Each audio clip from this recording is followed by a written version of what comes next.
Hello friends, welcome to exam times D K YouTube channel. तो MP constable भर्ती 2025 सामने आ चुकी है, जिसमें कि 7,500 पद पर एक भर्ती निकाली गई है। कर्मचारी चयन मंडल ने ऑफिशियल नोटिस जारी कर दिया है, जैसा कि आप देख पा रहे हैं स्क्रीन पे। अगर आपको ये नोटिस पढ़ना है तो आप वीडियो के डिस्क्रिप्शन में टेलीग्राम का लिंक है, वहाँ जाके आप इस वीडियो को पढ़ सकते हैं। फिलहाल कितने पद हैं, क्या योग्यता है और परीक्षा पैटर्न क्या है, इन सभी विषयों पर मैं एक एक करके चर्चा करने वाला हूँ इस वीडियो के अंदर, तो बने रहिएगा।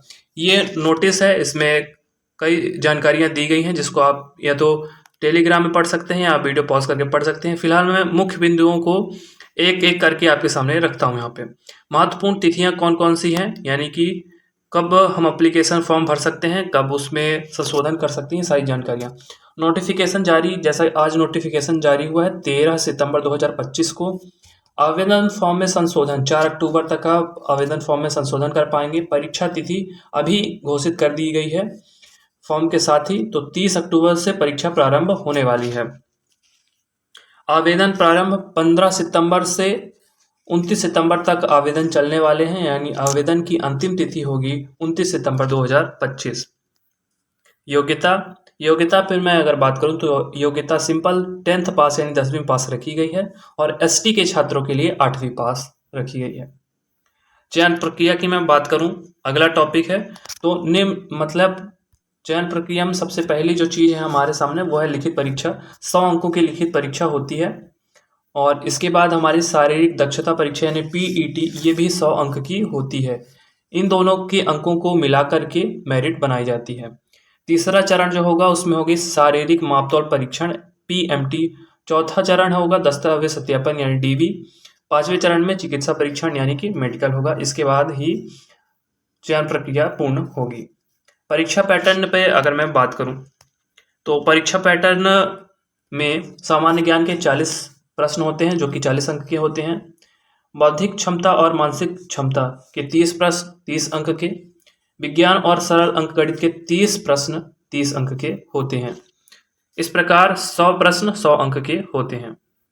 आयु सीमा पे मैं अगर बात करूं, आयु सीमा न्यूनतम 18 वर्ष है और अधिकतम आयु सीमा 33 वर्ष है।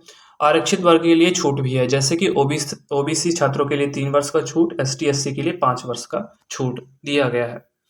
एप्लीकेशन फीस मतलब एप्लीकेशन फ़ी कितनी है, तो एप्लीकेशन सामान्य और अन्य राज्य के बच्चों के लिए 500 एप्लीकेशन फीस है, 500 रुपये। एसटी एससी ईडब्ल्यूएस ओबीसी और पीडब्ल्यूडी कैंडिडेट्स के लिए 250 रुपये एप्लीकेशन फ़ी रखी गई है। वेतन की मैं अगर चर्चा करूं, सैलरी कितनी होती है, तो 19,500 से लेकर 62,000 तक प्रति माह सैलरी होती है एमपी पुलिस कांस्टेबल की। शारीरिक दक्षता परीक्षा पीईटी के बारे में थोड़ी चर्चा करते हैं, क्योंकि पीईटी के भी यहाँ पे 100 अंक निर्धारित किए गए हैं।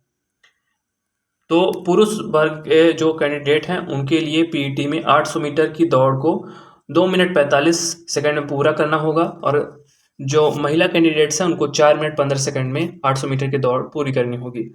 लंबी कूद 13 फीट रखी गई है पुरुष कैंडिडेट्स के लिए और 10 फीट रखी गई है महिला कैंडिडेट्स के लिए। इसके अलावा जो हमारी शारीरिक दक्षता परीक्षा पीईटी है उसमें एक और इवेंट रखा गया है जिसका नाम है शॉर्ट पुट ये भी रखा गया है, जिसमें कि जो पुरुष कैंडिडेट्स हैं उनको 19 फीट गोला फेंकना होगा और गोले का वजन होगा 7.260 किलोग्राम। और इसके अलावा जो महिला कैंडिडेट्स हैं उनको 15 फीट गोला फेंकना होगा और गोले का वजन होगा 4 किलोग्राम। तो ये इवेंट यानी गोला फेंक भी पीईटी में रखा गया है, इसके भी अंक निर्धारित किए गए हैं। अगर मैं अंक की बात करूं तो 40 अंक दौड़ के हैं, 30 अंक गोला फेंक के हैं और 30 ही अंक निर्धारित किए गए हैं लंबी कूद के। तो इस प्रकार 100 अंक हो जाते हैं पीईटी यानी फिजिकल एफिशिएंसी टेस्ट के भी। तो आशा करता हूँ आपको ये वीडियो पसंद आया होगा, हेल्पफुल लगा होगा। तो thank you for watching the video. जय हिंद।